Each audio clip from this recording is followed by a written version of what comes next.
delight to be with you all this morning.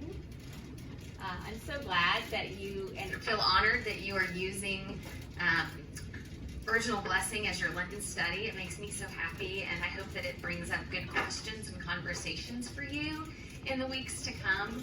I think it's so important, especially in a season of Lent, for us to talk about our blessing, because Lent seems to be a time when we talk about what's wrong with us. And so I think it's really nicely Oak Lawn on brand to talk instead about something really beautiful and positive and empowering for us instead.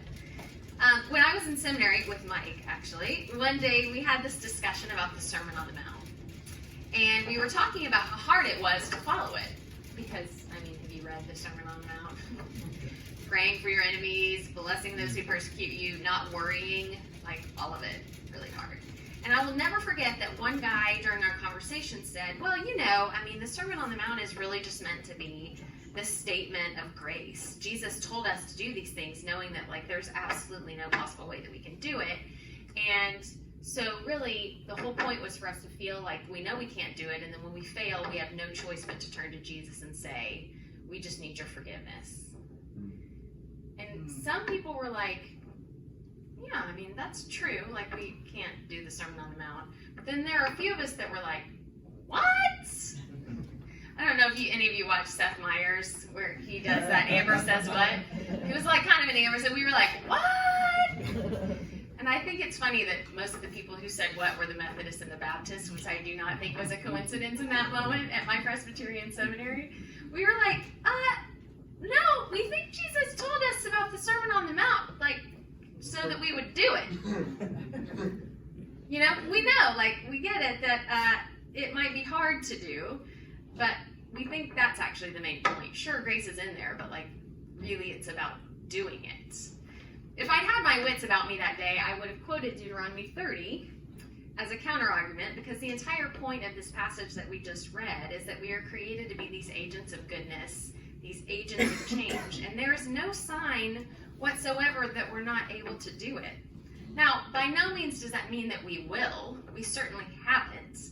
We know people don't choose the right thing all the time, but the choice to do the right thing, the life-giving thing, is always available to us. So sure, there's always grace waiting for us, because of course we'll fail, but Jesus did not teach us the Sermon on the Mount to shove us towards grace and make sure we felt bad about ourselves, right? He taught us so that we would know how to move toward faithful discipleship. He taught us for the very same reason that Moses taught the Israelites, because they wanted us to walk in the ways of God, and that too is a grace. The Word is very near to us. It's in our mouth and in our hearts, and when we participate in that living Word, we love God and listen to God's voice and hold fast to God. In other words, we choose life, and we receive life abundantly. Moses repeatedly reminds the Israelites of this because they were always prone to forget it, and as it turns out, so are we. Sometimes we not only forget it, we deny it, we reject it. When we see the world through the lens of original sin, we claim that we are at odds with the world, or that the world is at odds with us. The world is out to get us, or at least to harm us. It's hostile rather than this beloved extension of God's goodness and grace. And we claim that our very human nature is set up against us, separating us from God and putting us at war with God, not to mention putting us at war within our own selves. We can't trust our desires or our intuition or our humanity because it's all suspect. And when we see things in that kind of way, life may as well be so far up in heaven that we can't reach it, or far beyond the sea where we can't possibly obtain it. We're so distracted, we never notice in those moments that it's been residing here, right within our hearts, this whole time. Life is very near to us. That's the truth of the matter. It's in our mouths, it's in our breath, and it's tucked into our hearts. And it's there because that's our home. That's where we belong, where we find our true meaning and our true purpose, and that's where the life is.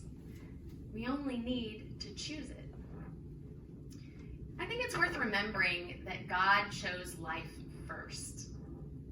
The Spirit of God hovered over the waters of creation and spoke life into existence. I love Genesis 2. It's one of my, Genesis 1 is cool too, but like Genesis 2 never gets any love. And there are these verses in Genesis 2 that are like my favorite in all the creation story. It says, God formed the human from the topsoil of the fertile land and blew life's breath into his nostrils. The human came to life. Isn't that a beautiful picture of God forming us and the Spirit animating us into life? God chose life first. We are simply following God's lead when we do the same. And we can do that because it's possible, because the world is set up to support life. Think about that. Like, you'd think that that would be obvious to us, but sometimes we forget. We act as if the world is only set up for death and not resurrection. Only death and not eternal life or abundant life. Only sin and not obedience, not righteousness. Sometimes we walk around like death has the final answer and the final word. But the word that's near to us, that hovers over us, like the Spirit, is life. This world belongs to God. Can I adjust it? Yes. Okay. Clearly everything I'm doing isn't working.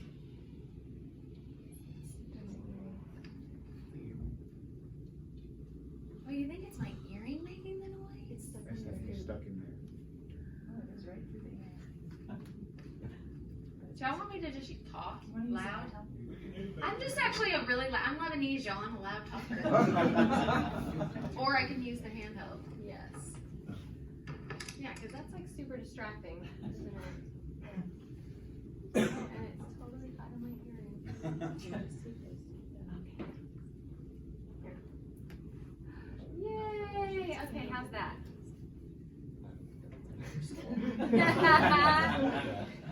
Okay. Better.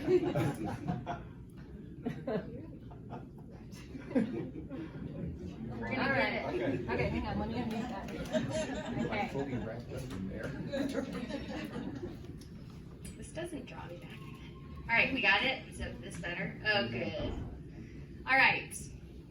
So sometimes we look around like death has a final answer and the final word, but the word that is near to us and that hovers over us is a word of life. This world belongs to God, and we belong to God. And when we forget that and choose death, we start to lose sight of that truth. But it never stops being true, right? We just don't have that kind of power that just because we stop believing it, that it's just not true anymore. No, it's always true. We don't have the power to change that. The power that we do have, though, is to choose wisely and to choose life. Because while life is freely and abundantly offered to us, while the Spirit of God sustains us daily with her breath, some of this is our work to do, right? We can't just sit around and expect life to happen. We are called to be life cultivators too. We are called to be co-creators in the realm of God that is supposed to be happening around us. And this is a really fitting thing for us to be talking about during Lent, because that is really what Lent is supposed to be about, right? In Lent, we take this soul inventory of our lives and we say, okay, let me take a look at all of my daily practices, all of my habits, spiritual and everything inclusive, and let me say, what of these things are bringing me life? And what of these things are blocking life from me? We look and say, is this the kind of action or practice or habit or use of my time or money or energy that is going to produce the kind of fruits that get us to Easter, that evidence that we are living a resurrected life within us? And then when we look at that, honestly, we can make changes potentially about where we are spending our time and money and energy, right? We do our best to choose wisely. I love the Buddhist monk and contemplative teacher Thich Nhat Hanh. I don't know if any of you have read his stuff, but he describes this so well. And he's so, just like practical about it. I like like reading the Buddhist stuff sometimes because there's just like no judgment in what they say. And so you just, you can get the Christian understanding without sort of that underlying thing of judgment that sometimes sneaks in theology, right? So he says, okay, you can imagine your life like a house. And in your house, in your basement, there's every seed for every kind of action that you could ever choose. There are wholesome seeds down in that basement, and there are unwholesome seeds down in that basement. This is not to be bothersome to you at all. You aren't supposed to go down to the basement, freak out about the unwholesome seeds, and pack them up and burn them, or send them out. Like, they just hang out there in the basement. That's part of the human experience. Really, what you have to focus on is which seeds you choose to bring up into the living room and plant in a planter and water and put by the window to reach the sun.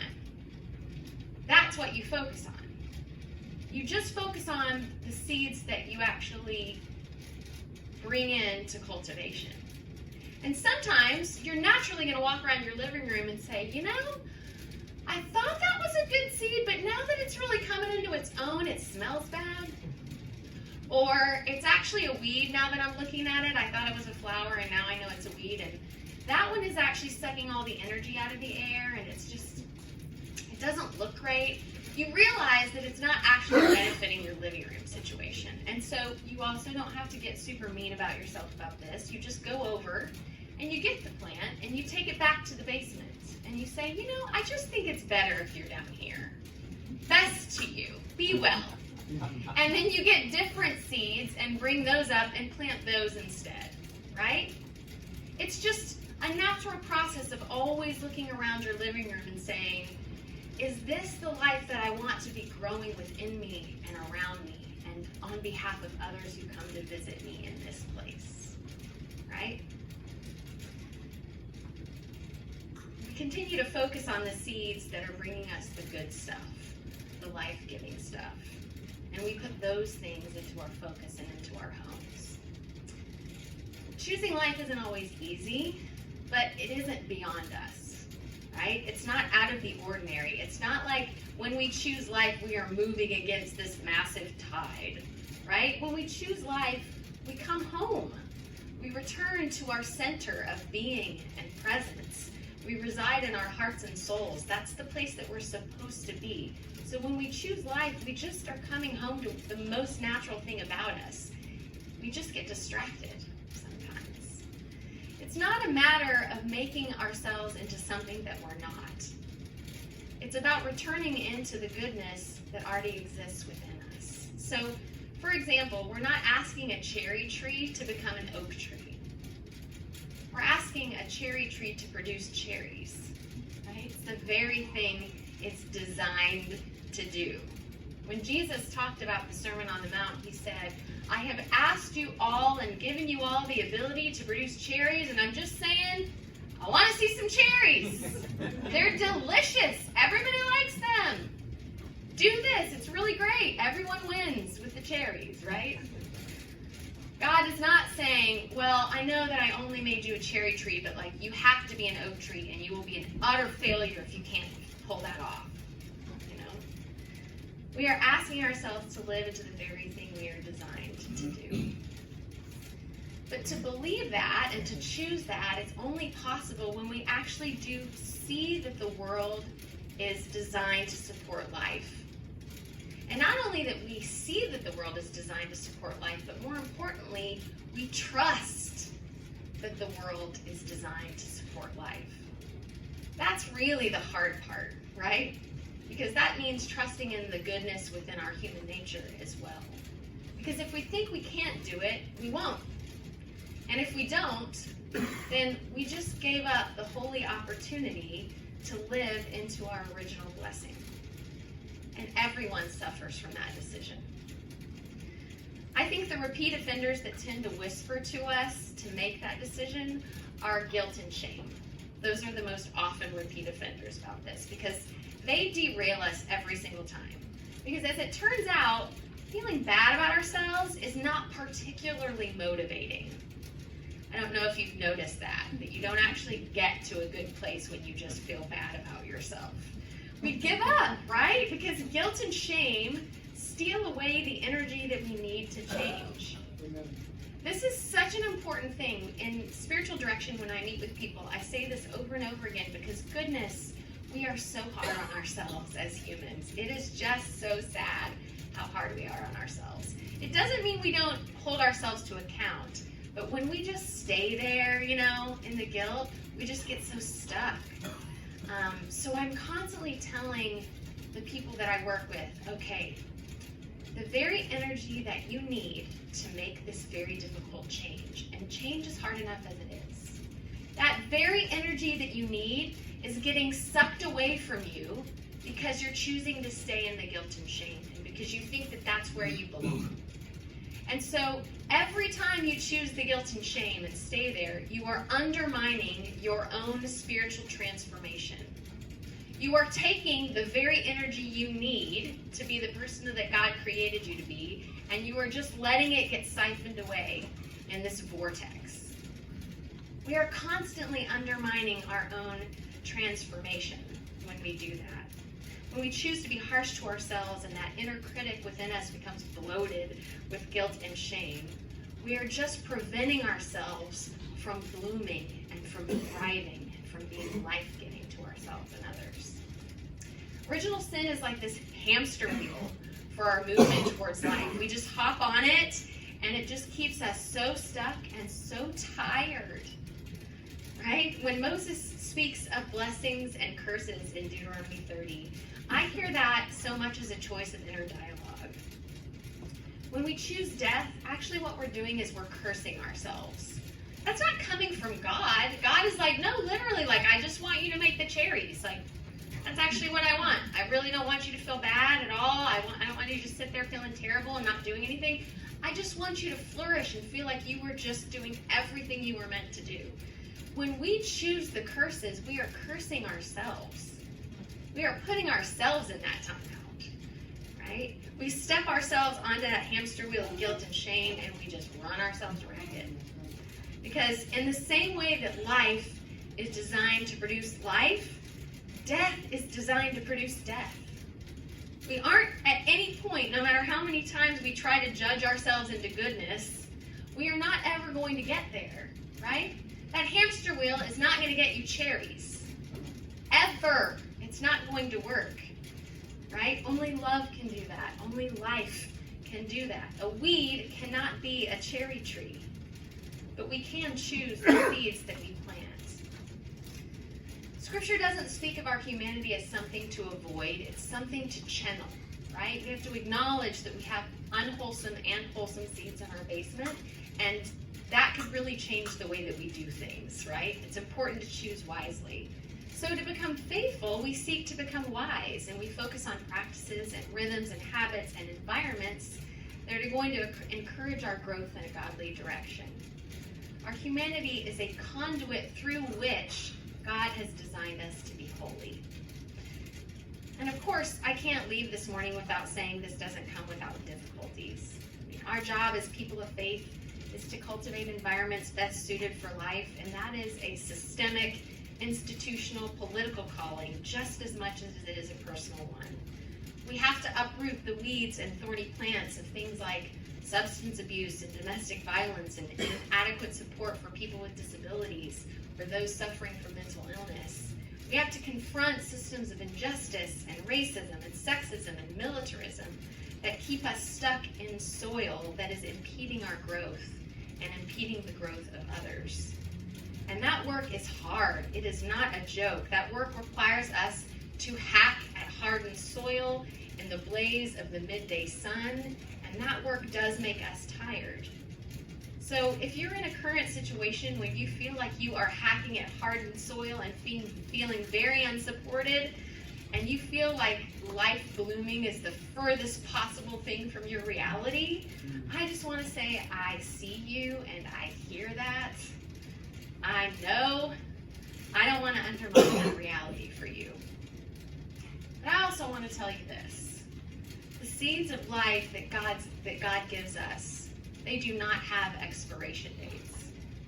If you have not yet seen spring pop up from underground, it does not mean that it cannot or will not in due time. God is on our side in this. The universe is on our side in this. We are designed to inhabit and produce abundant life. That's what we hold on to when this gets hard, right? When it feels overwhelming. We have to say, no, we trust that underneath all of this is a potential for life that is waiting to actually come into existence. Moses said, what I'm commanding you to do today is not too difficult. Well, we can agree that it sure feels difficult. Sometimes it feels absolutely impossible. But when we really think about this, we know that what Moses is saying is the truth, because what's really difficult is hating our enemies and walking around with rage all the time. Walking around with a rage whose fire flickers and burns even the people that we love the most eventually. What's difficult is worrying about everything and trying to control everything. That's what's difficult, right? What's difficult is seeking idols of gold and silver, storing up treasures for ourselves that moths destroy and thieves steal, and still feeling like we're not enough. The truth is, choosing death is miserable. It makes us fearful and angry and depressed. It makes us lethargic and tired. That's difficult. That's just cursing ourselves with our choices. Only the seeds of life can produce in us the power of Easter. So Moses ends by entreating to the people, now choose life so that you may love the Lord your God, listen to God's voice, and hold fast to God. Those sound like 3 seeds worth planting. So maybe this week you can do them. Love God. Rest in that love that already resides at the center of your heart. Trust that golden thread of original blessing and goodness that's always there and will always lead you home. Just practice loving God this week. Listen to God and listen for God. Jesus says, the sheep know my voice. They know the sound of it. They know the texture of it. So that when the shepherd calls for us, we recognize it.